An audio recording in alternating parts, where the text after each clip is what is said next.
Hola, seguramente en alguna ocasión habrán venido a tu casa dos señores o quizás dos mujeres bien vestidos ofertándote una revista llamada Atalaya o Despertad.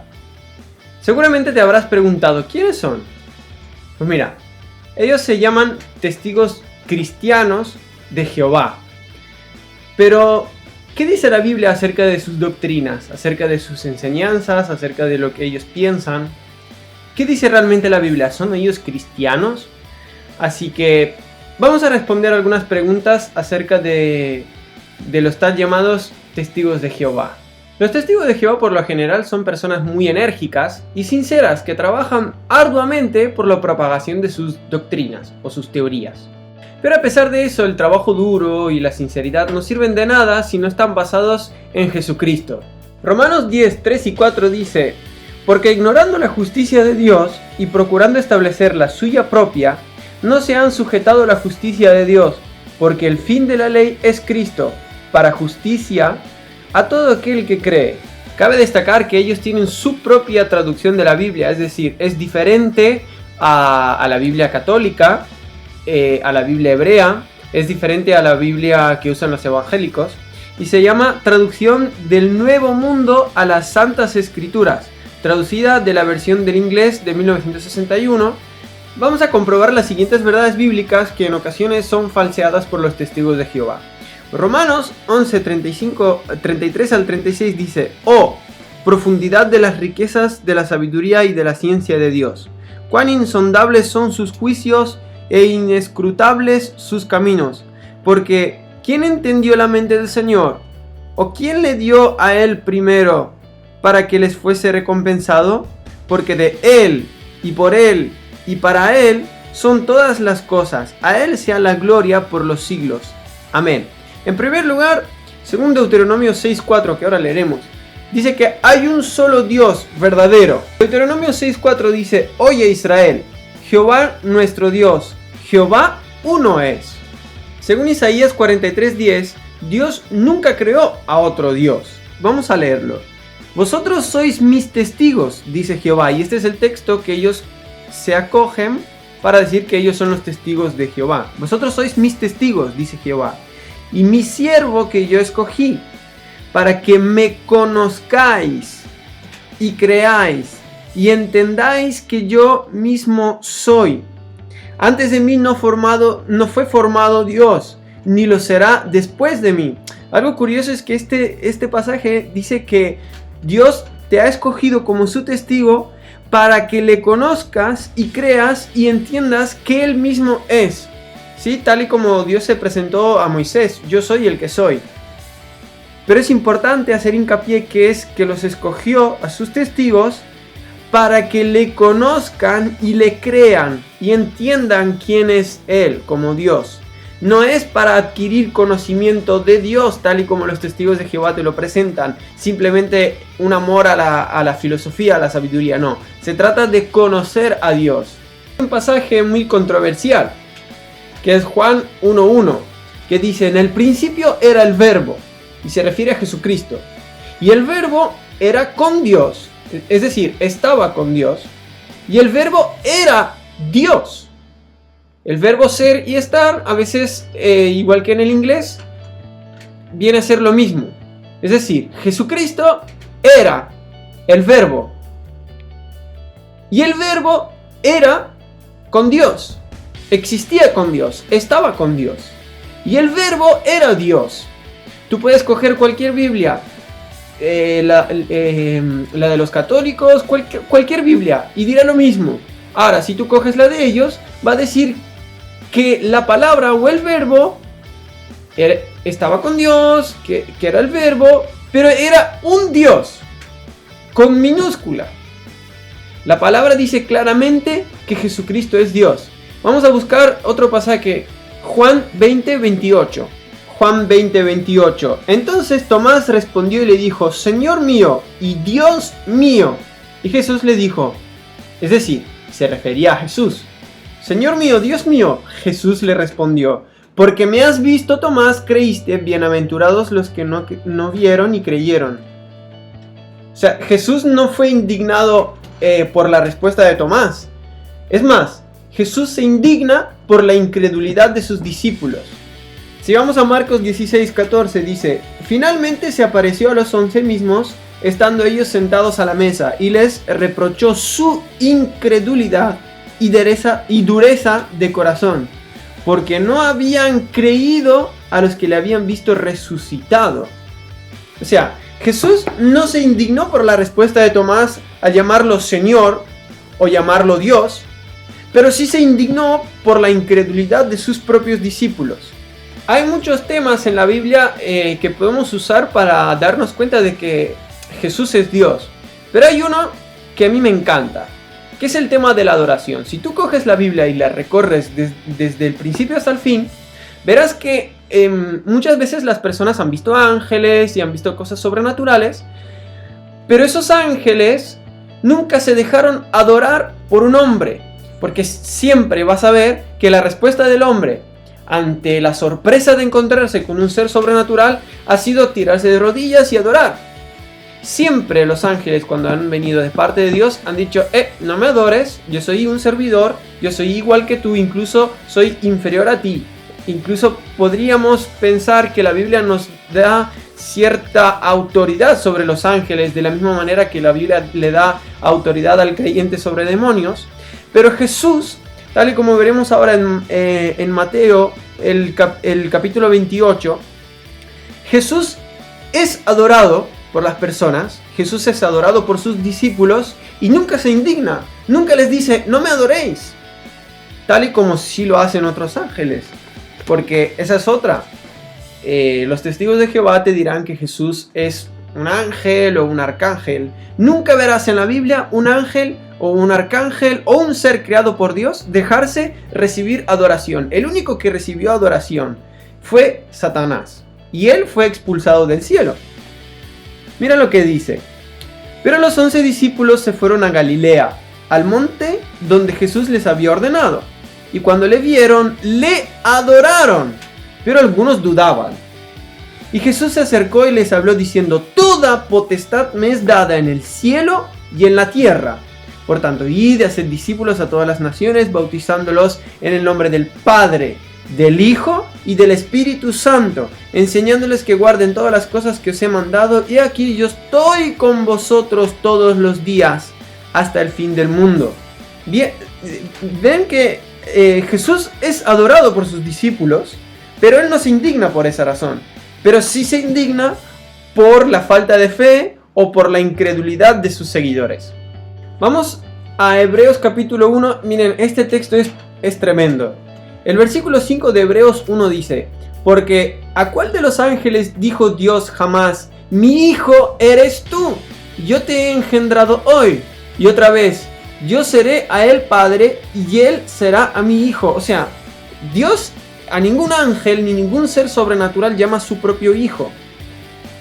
Y otra vez, cuando introduce al primogénito en el mundo, dice: adórenle todos los ángeles de Dios. Es decir, Jesús es digno de recibir adoración.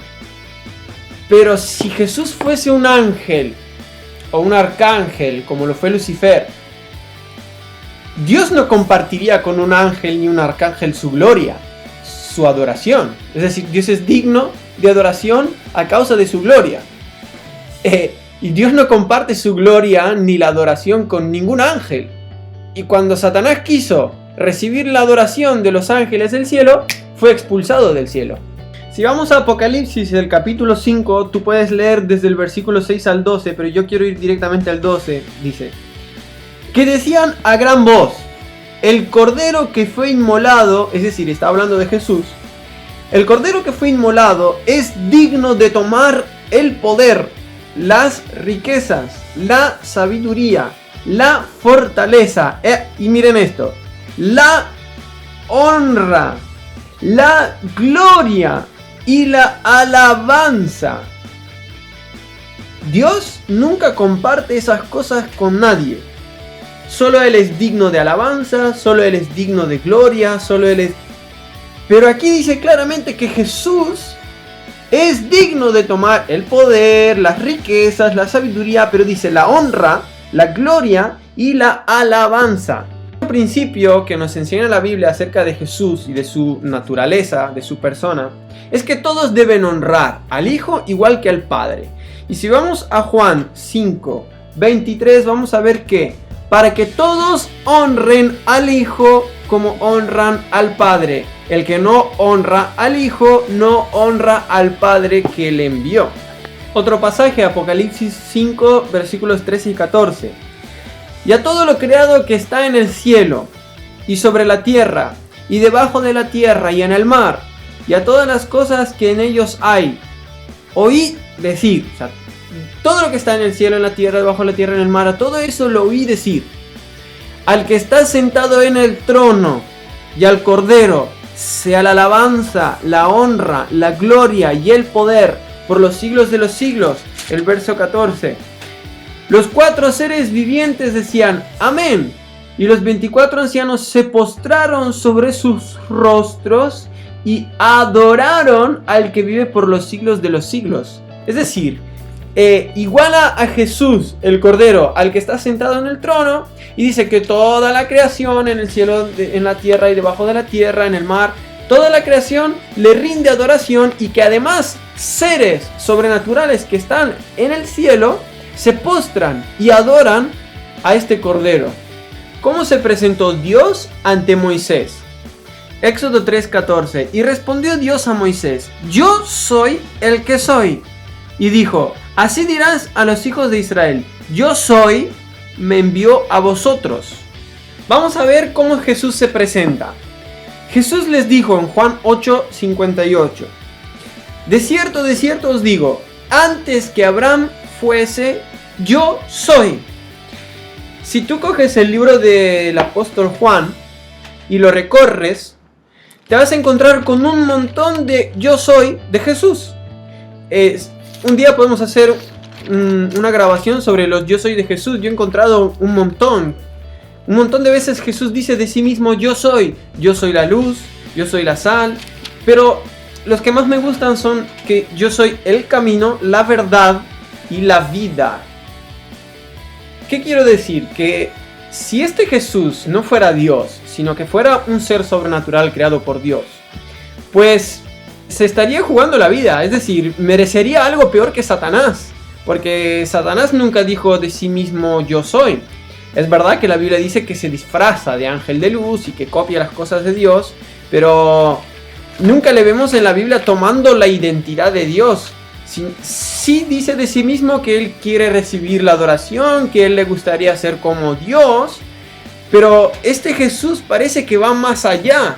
Es como que él está diciendo yo soy. Antes que Abraham yo ya existía. En el principio vemos que Juan el Bautista le presenta, en el principio Jesús ya existía.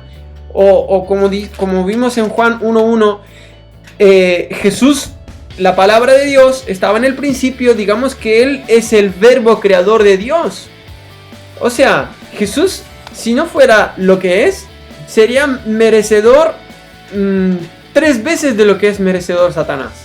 Más allá de expulsión, quizás Jesús sería digno de destrucción, porque si la Biblia dice que Él recibe adoración de los peces, de la creación, de los hombres, de los ángeles, Él recibe la gloria, el poder, las riquezas, la sabiduría, ese Señor está suplantando la identidad de Dios. Pero como Jesús es hijo de Dios, como Jesús es Dios, Él no es digno de destrucción, sino que Él es digno de nuestra adoración.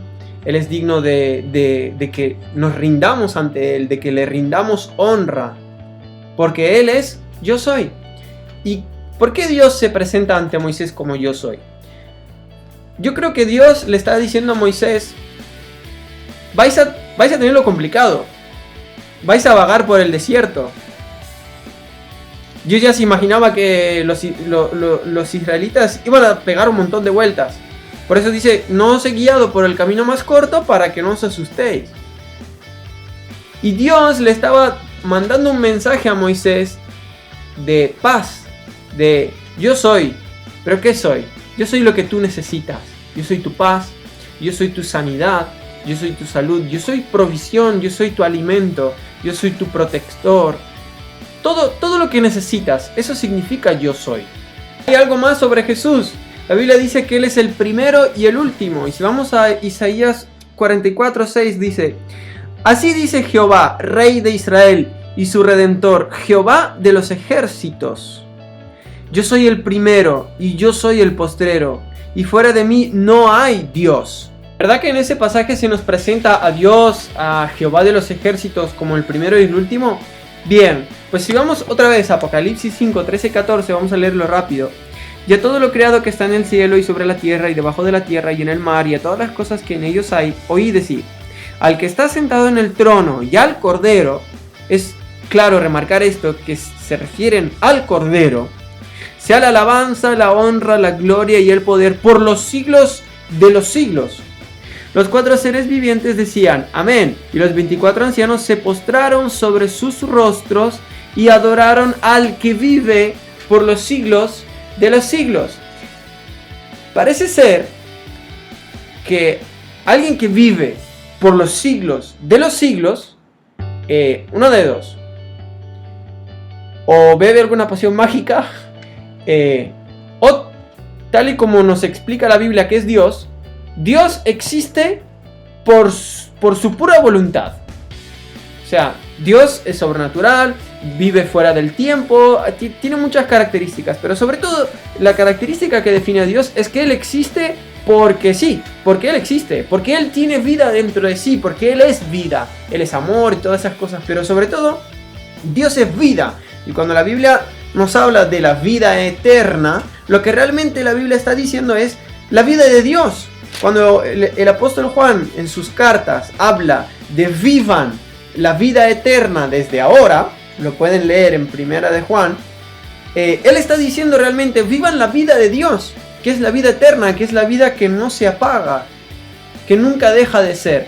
Y parece ser que este Jesús, que es digno de alabanza, que es digno de honra, de gloria, de poder, la Biblia lo presenta como alguien que vive por la eternidad, que alguien que vive por los siglos de los siglos, es decir, alguien que no se acaba, que nunca deja de ser. Precisamente es el siguiente punto, que Jesús, el Hijo de Dios, es eterno. Si vamos a Isaías capítulo 9 versículo 6, dice: porque un niño nos es nacido, hijo nos es dado, y el principado sobre su hombro, y se llamará su nombre. Ojo, está hablando de un niño que nos es nacido, que un hijo nos es dado. Es decir, está hablando de Jesús. Acordémonos que Isaías es un profeta, que todo lo que está en este libro es profético.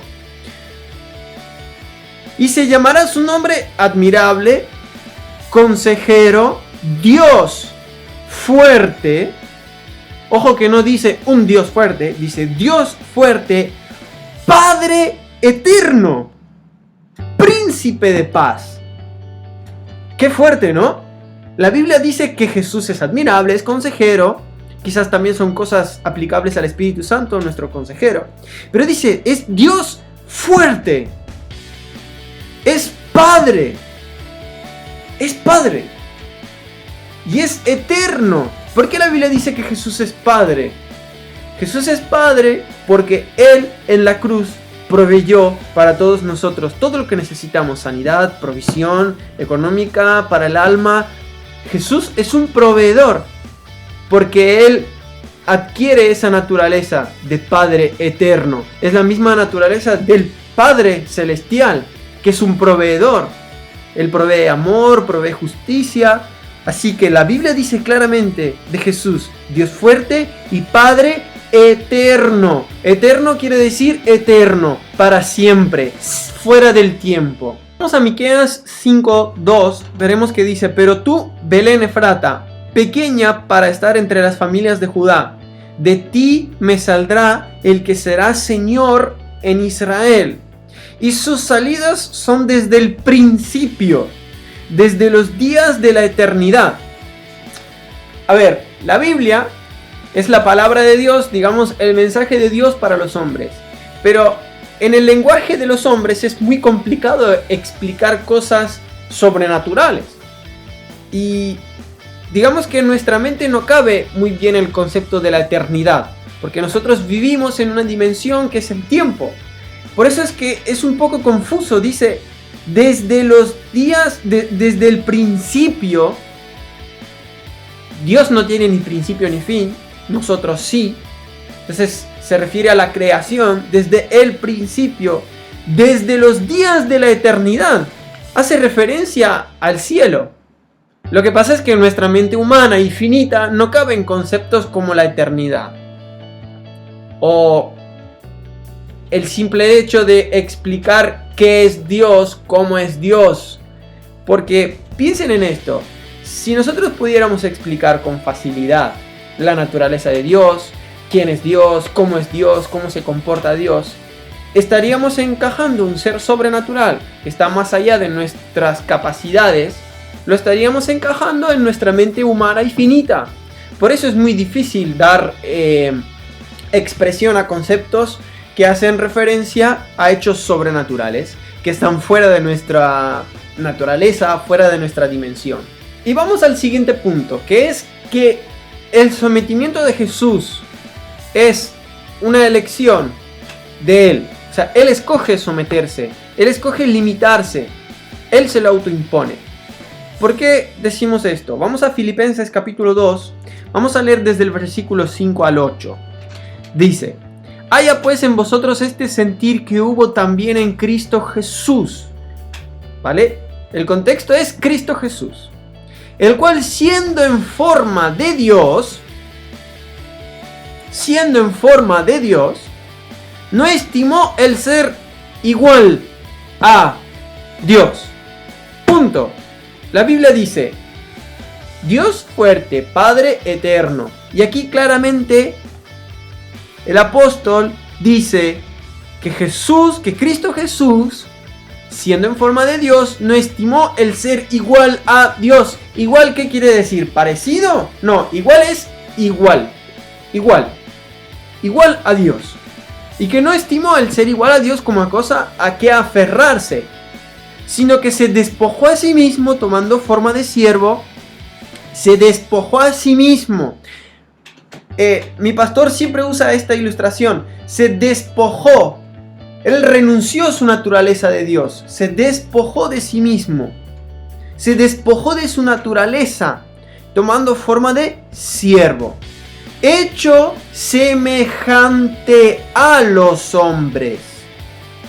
Y estando en la condición de hombre, se humilló a sí mismo. Dice, ¿le humillaron? No, dice, se humilló a sí mismo, haciéndose obediente hasta la muerte y muerte de cruz.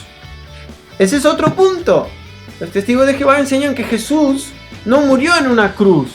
Miren, la Biblia dice claramente que Jesús es Dios, que Jesús es digno de adoración, que Él vive por la eternidad, y dice que murió en una cruz, y dice que fue por su propia decisión.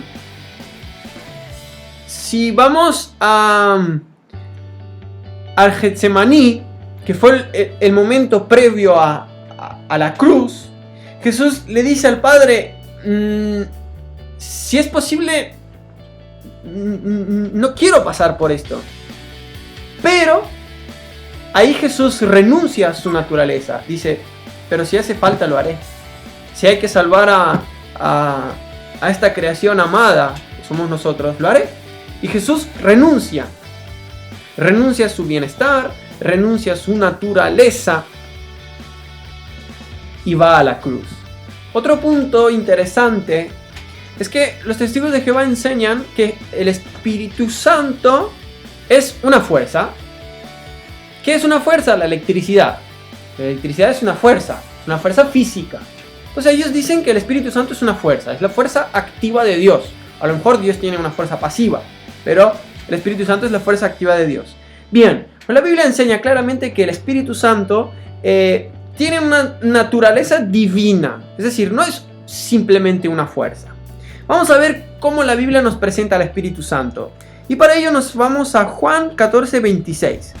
Mas el Consolador, el Espíritu Santo, a quien el Padre enviará en mi nombre, Él os enseñará todas las cosas y os recordará todo lo que yo os he dicho. El versículo dice que el Espíritu Santo es consolador.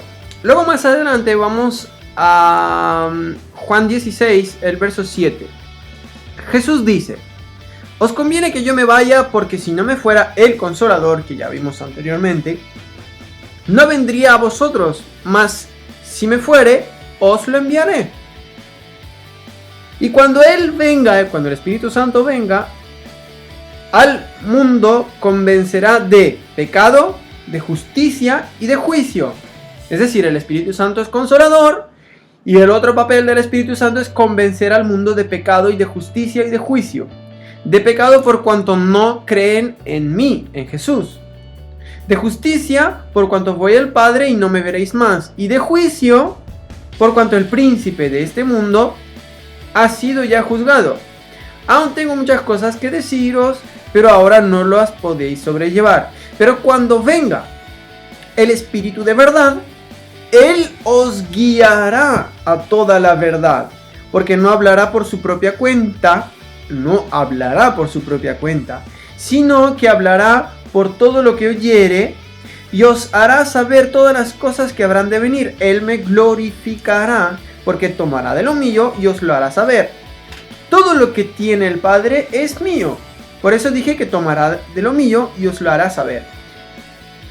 Díganme, ¿cuántas fuerzas en el mundo conocen ustedes que puedan consolar?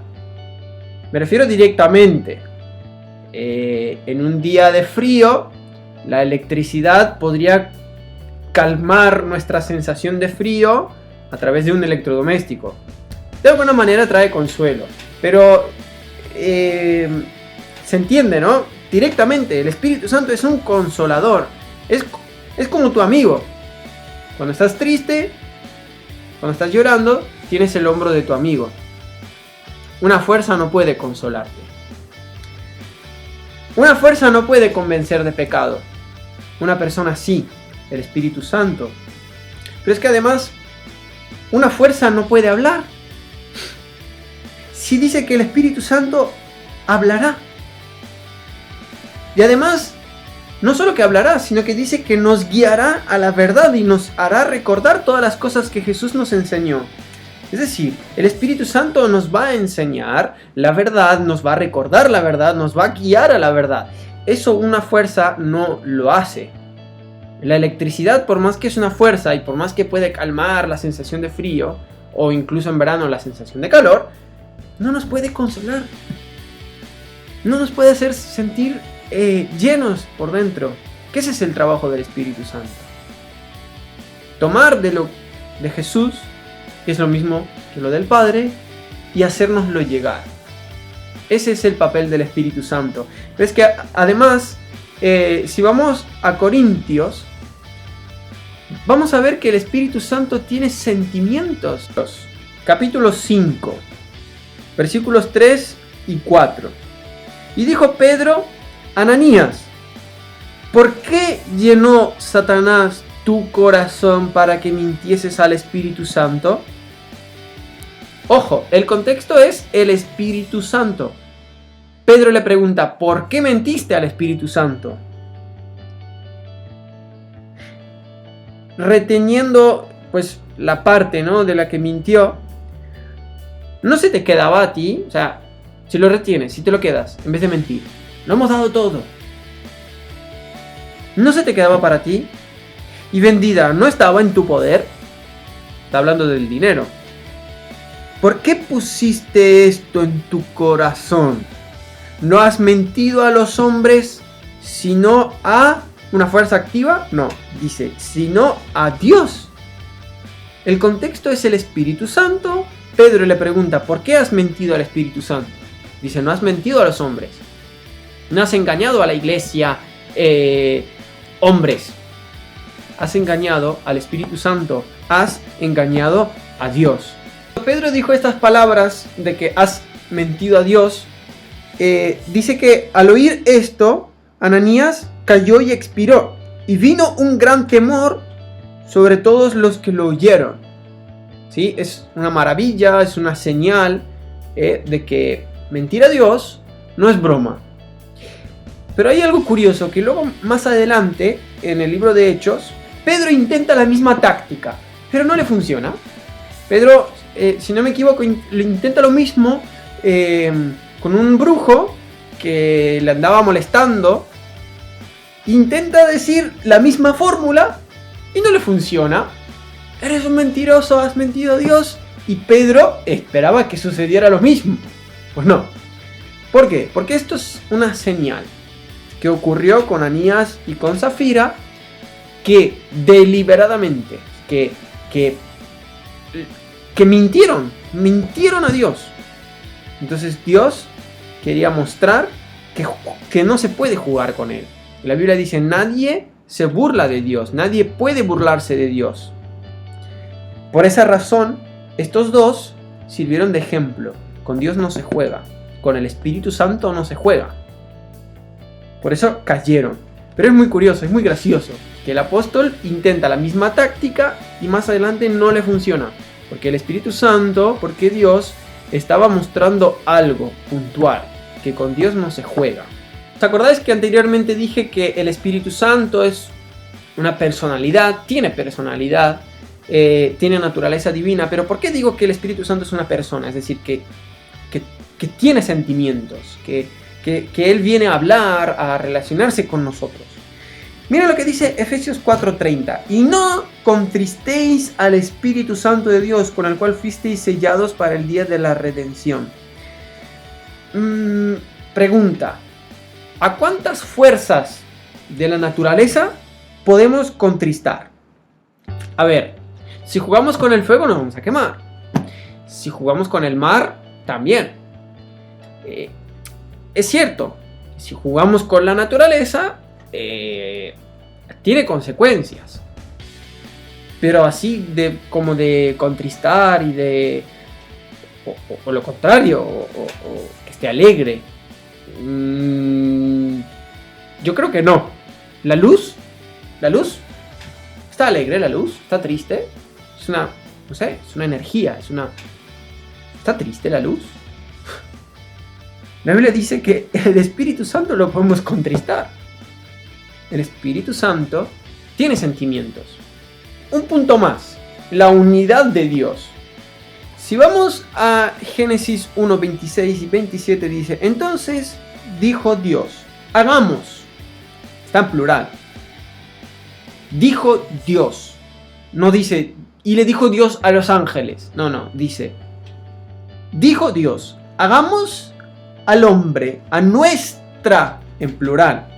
Sería a mi imagen. No, dice, a nuestra imagen, conforme a nuestra semejanza. Y señoree, ahí dice el propósito, dice, y señoree en los peces del mar, en las aves de los cielos, en las bestias, en toda la tierra y en todo animal que se arrastra sobre la tierra. Y creó Dios al hombre, a su imagen, a imagen de Dios lo creó, varón y hembra los creó.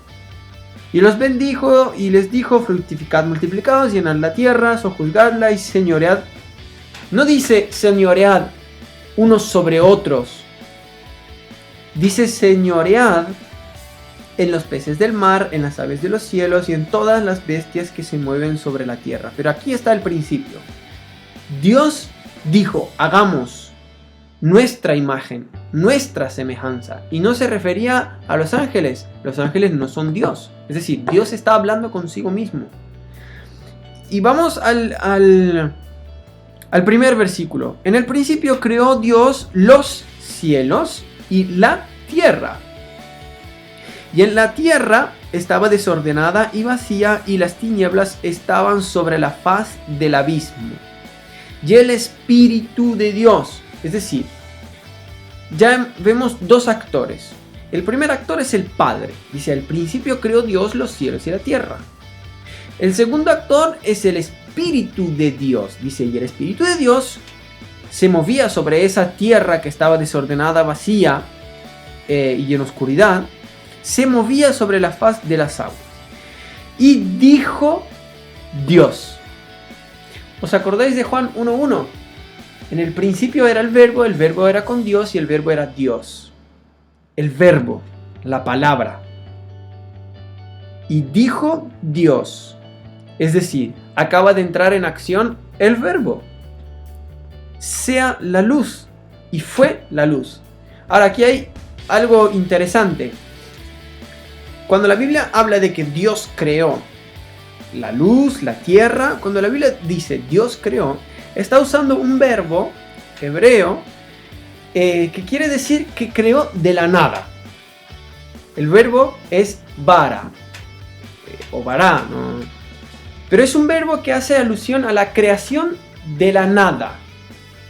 Nosotros los hombres no podemos crear cosas de la nada. Es decir, tenemos toda la naturaleza y la podemos usar y generar recursos a través de la naturaleza, pero nosotros no tenemos la capacidad como hombres de crear algo de la nada. Dios sí. Dios creó todo a través de lo invisible, a través de la nada. De la nada. Entonces Dios vemos que crea, que tiene la capacidad de crear de la nada, que actúa siempre en unidad. El Padre, el Espíritu Santo, el Hijo, siempre actúan en unidad. ¿Os acordáis? También dice que el Espíritu Santo tomará de lo mío, dice Jesús, tomará de lo mío es lo del Padre, lo del Padre es mío y es del Espíritu Santo y os lo hará. Es decir, unidad.